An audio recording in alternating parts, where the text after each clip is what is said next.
It's one thing to listen to doom and gloom about food and fertilizer shortages, skyrocketing prices, the cost of living, or your job being outsourced overseas or eliminated due to automation.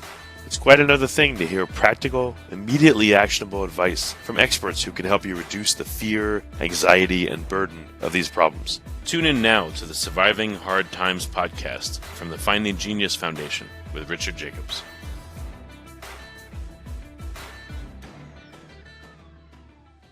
Hello, this is Richard Jacobs with the Surviving Hard Times podcast, sponsored by the Finding Genius Foundation. I have Mark Valencia, aka Self-Sufficient Me.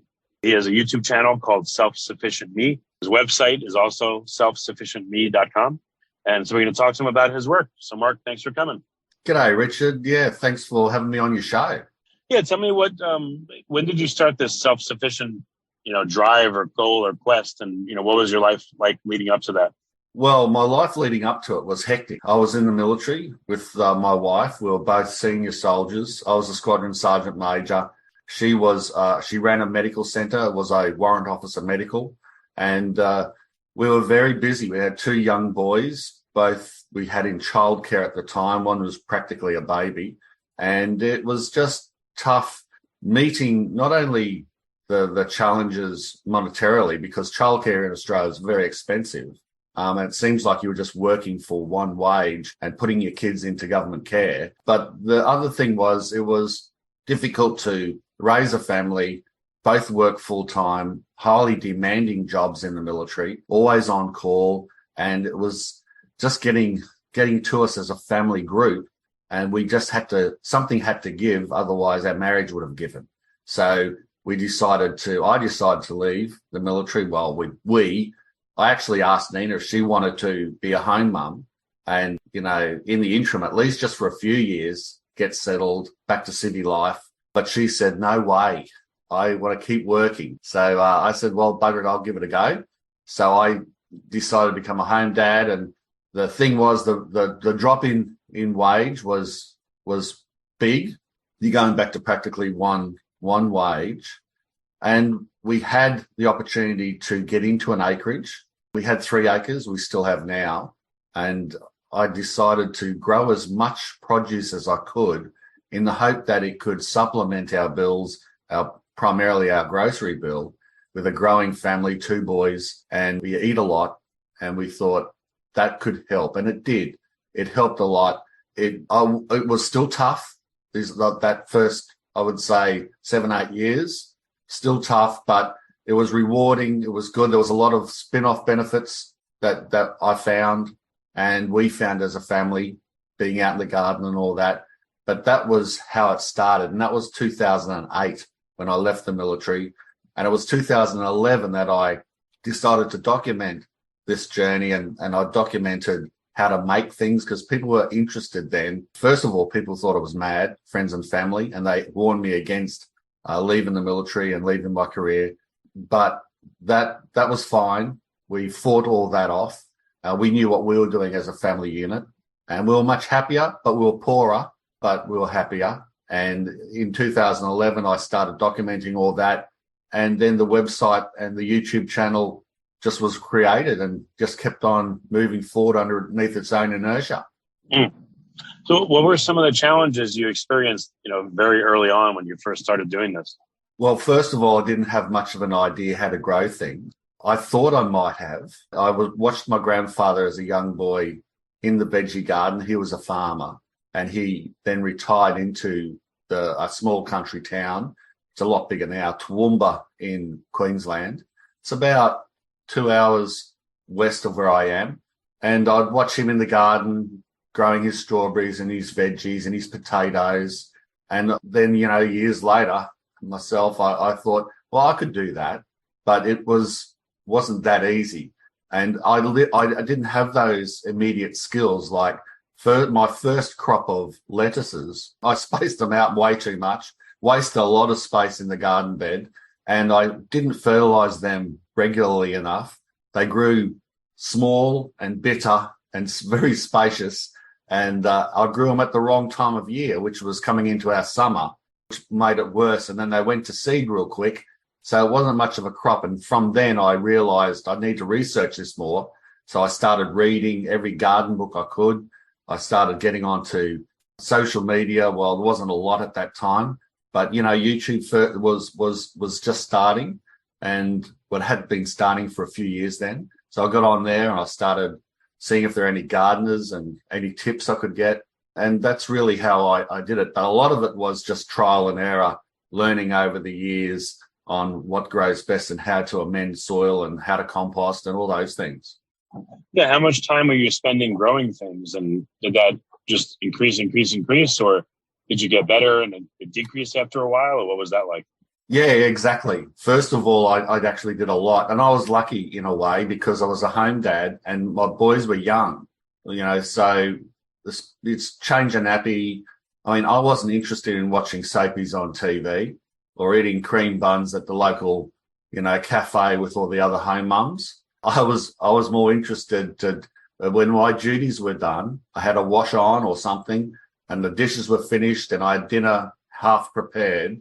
I was out in the garden doing the hard yards, digging furrows and preparing the ground and learning how to garden, particularly food gardening, planting fruit trees, mulching the fruit trees and looking after them. So I actually did spend quite a lot of time initially setting up the place. Nowadays, I've got more than ever. I've got about 50 raised garden beds. I've got 140 plus fruit trees on our small acreage. I've got heaps of chickens and quail and a lot of other things on the go, bees and such. But I'm actually spending quite a bit less time because once you've got the garden set up, it's pretty much plant things and then let it grow. It's very self-functioning and people don't understand that. I had someone the other day comment on one of my videos saying, oh, that's all well and good, but imagine how much time this guy has to spend out in the garden. And it was radio. I was on radio about a week and a half ago, our local radio station here. And the caller said that. And anyway, my comeback was, well, as a matter of fact, that's totally wrong. I do hardly any work these days full time in the garden. In fact, most of my work is radio shows, editing videos, doing a lot of other things, answering fan and subscriber based questions, doing my YouTube type social media work. I spend more time doing that now because it's quite full on than I do out in the garden. And I manage to do both those things. Plus still, I'm a home dad. My missus works full time, Nina, and she doesn't have the time to do a lot of things. So I'm always got dinner on the table. I'm doing maybe not as much washes anymore because she helps out with that quite a bit more. But I'm still making beds. I'm still taking teenagers to football and doing a whole lot of things. And I've got time for it all. Plus, I've got time to relax as well. That's great. How much time do you think you're spending tending all your gardens? And, what times occur where you have to spend a lot more time, like the initial planting or the harvest or, what? I would say both of them. Your initial planting probably is the longest because you want to get that right. And I could tell you a story about yesterday. We had a scrub turkey dig up all my seedlings. It took me an hour to plant out. And before that, it took me a few weeks to grow those seedlings into nice little plants that they could be planted out. Put them all in the garden bed. It took me about an hour. And that next morning, a scrub turkey come in and teared it all up. It's like a big chicken. Here in Australia, they're wild. And saw that nice fresh bed and tore it to pieces. I tell you what, I was pretty dirty. And what I ended up doing immediately was setting a trap, and I caught the bugger miraculously within a couple of hours. I put a little bit of dog food in the trap because he was pinching our dog's food as well. And that caught him. And I took him about 30, in your speak, it'd be about 20 miles away down the road and left him off into the jungle. And he hopefully won't be back. But yeah, the planting stage takes a long time. It might take you an hour or so to get things right, or sow seed. It's quite delicate. And then it's just a matter of tending that, coming out a couple of days, making sure it's watered, got enough water. Nothing's happened to it, like a scrub turkey digging it up. And then just leaving it grow on. You might do some weeding in between that, but if you keep on top of it, it's 15 minutes here, 20 minutes there. But the thing is, Richard, I really love getting out in the garden, and now with YouTube and all that, I'm fighting to get more out into the garden because I love it. It's fun, it's relaxing, it's good for my mental health. But even though I can't get out as much as I'd like to, I still get out enough to be able to have a good flourishing garden and flourishing fruit trees, and we get a lot of food out of it. So it's then at the end, you've got your harvesting. That might take a bit of time, and then you've got to preserve that food if you've got a glut.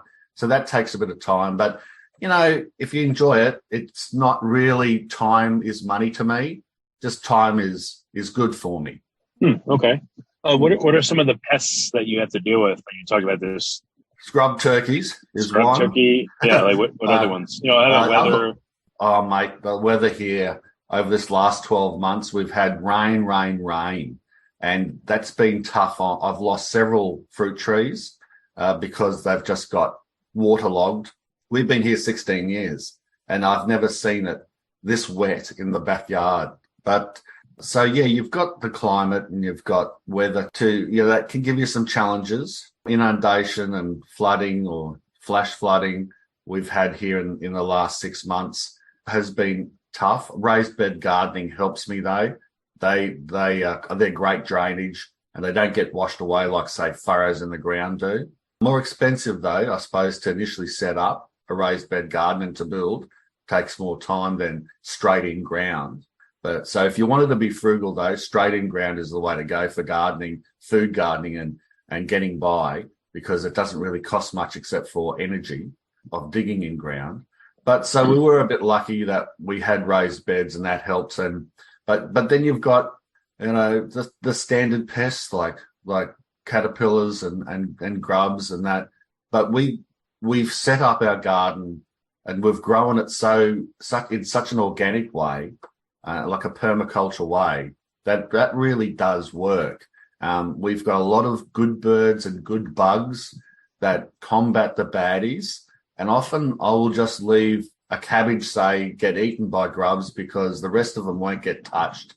And it's food for the birds and food for the other bugs or good bugs that feed off these bad ones. So our garden is very well balanced and took a little while to get that balance. And I think that is the way to go. If you're doing it at home, at least. I can't speak for farming because I'm not a farmer and I don't grow in huge bulk. But for me in a home garden, I'd say organic is always the way to go. And then you'll balance out those pests and it won't be as bad as people think to grow without spraying. What exterior or external inputs do you need? Do you capture your own rainwater? This year you said it rained a lot, but do you have to buy fertilizer? Do you compost? Do you have to buy seed, or can you make everything you need where you're at? Yeah, a lot of these things you can harvest yourself. We've got rainwater tanks. We have also a bore that's a shallow bore that's not too mineralized or salty, and that very rarely runs dry. Like in a drought, like through our really dry seasons we had a few years back, it would run a little dry. It might take 2 days to fill up a 16,000 litre tank. So, it's not too bad. You can always get water. But yeah, the more water you can contain and save, the better. Through fertilizers, you can always make your own fertilizer through your own stock. If you've got cows or horses or chickens, the smaller you go, seems to be the more refined that fertilizer gets. So you don't need a lot of chicken manure. It's high in nitrogen. So you don't need too many birds to be able to fertilize your garden if you're on a small scale.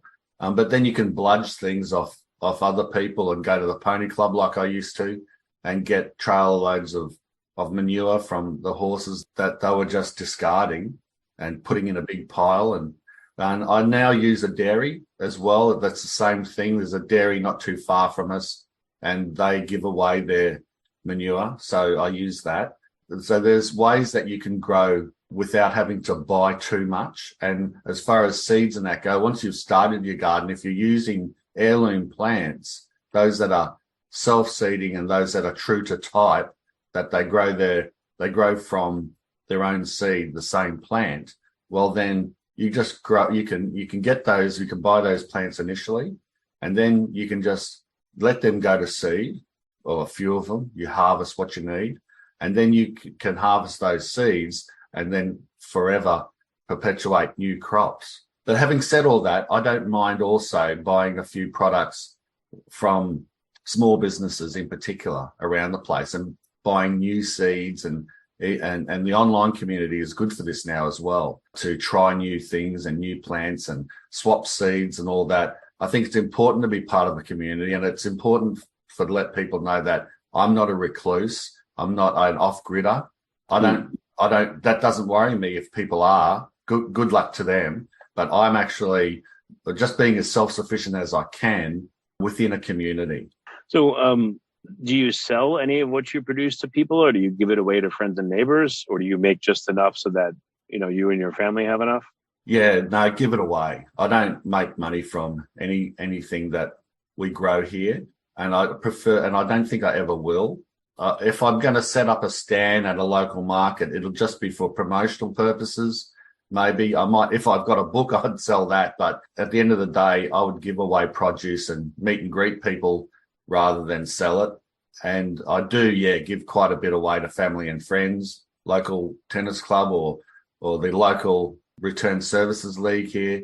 Those types of things is what I'd prefer to give it away than sell it.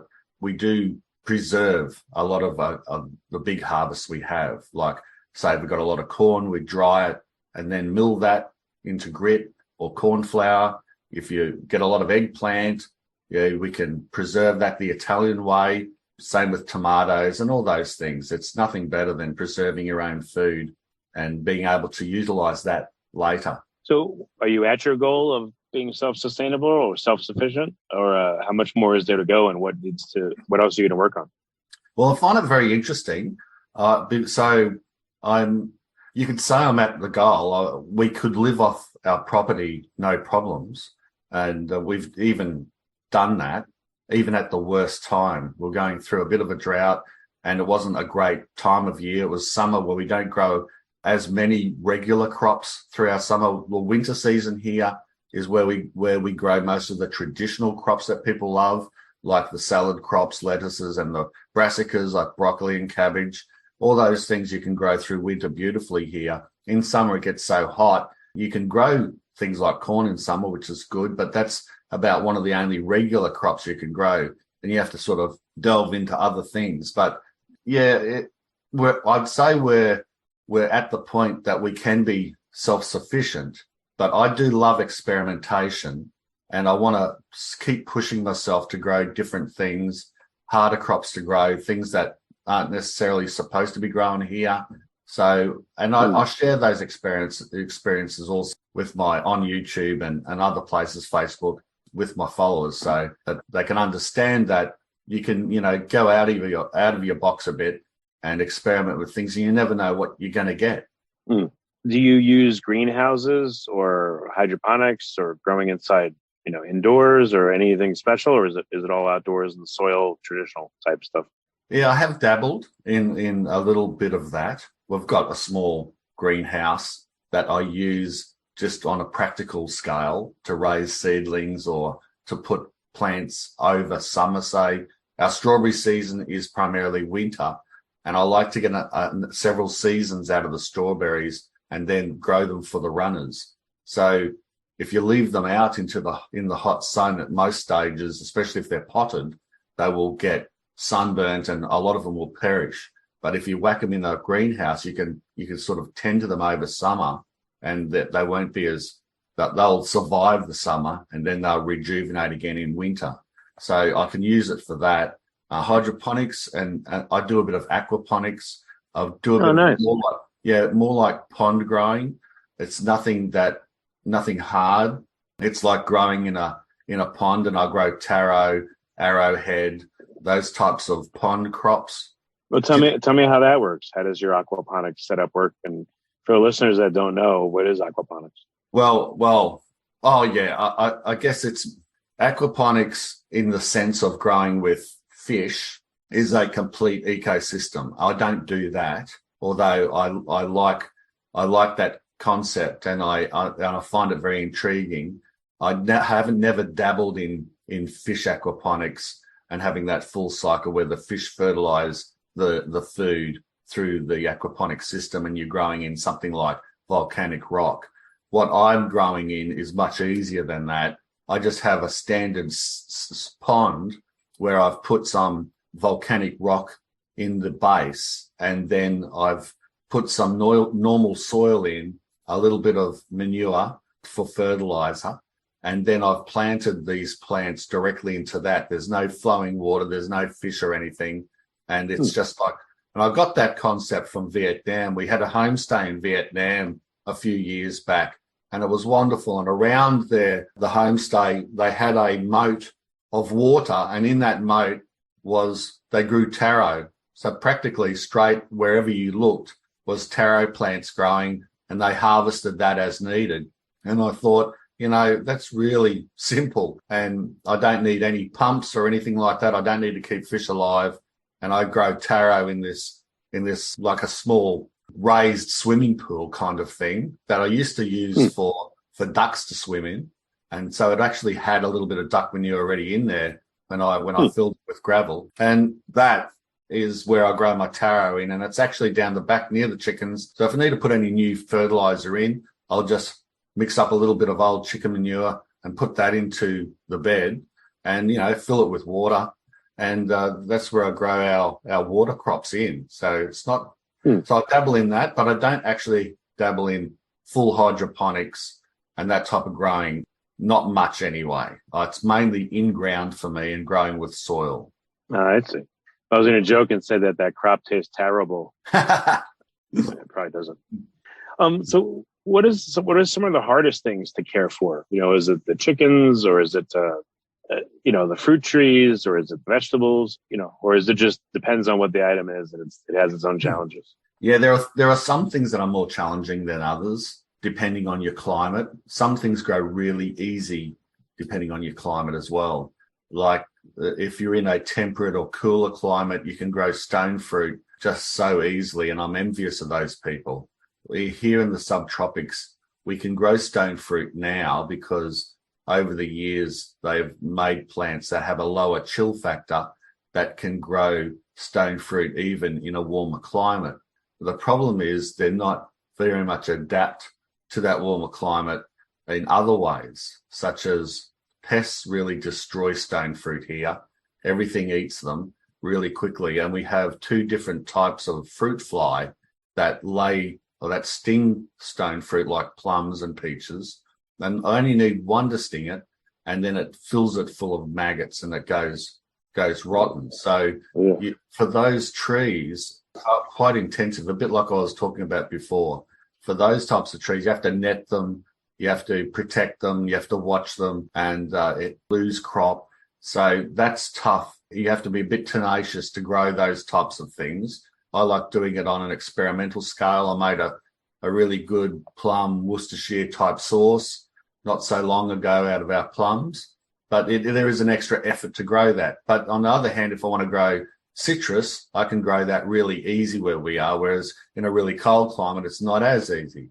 But I can we're juicing oranges non-stop here. We're sick of orange juice and eating mandarins and lemons on our fish. It's plentiful. But other things are difficult, like, say, stone fruit. And you've got your times when you're looking after animals, even small animals like chickens. We have one that's got a bacterial infection in the eye. I've had to give that bird some antibiotics and look after it and isolate it from the flock. They're small things. They don't really take up a heck of a lot of time, but it's just an extra challenge. And people just need to be prepared for that. If you're going to keep animals and grow food, it does take a bit of work. The spin-off is, though, it depends on how that makes you feel. For me, that was an amazing extra kind of revelation that I found being in my backyard, working with nature, even though it's challenging at times, I found it always really good for my mental health. I have PTSD, post-traumatic stress disorder, from my military service. And I found, and I wasn't thinking about this until I realized what was happening to me.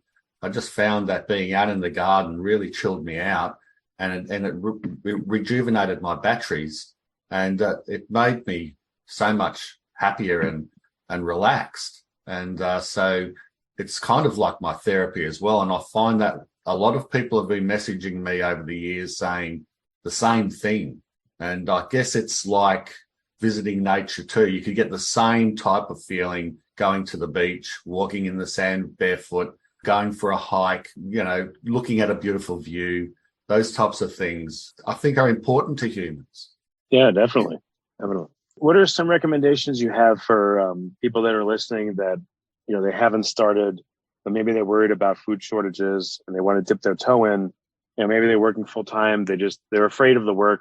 They don't have much time, et cetera. Like, how can they get started in the smallest, most efficient way? Yeah, there is definitely easy ways to do this. Get some containers, get some potting mix. You want the container to be maybe, get 3 or 4 containers. They're about a foot across. They don't have to be that big. And then plant into those containers a few things that you really like, things that you will buy regularly from the supermarket. Might be a certain herb. It could be, say, coriander, it could be basil, rosemary, whatever you're picking a lot.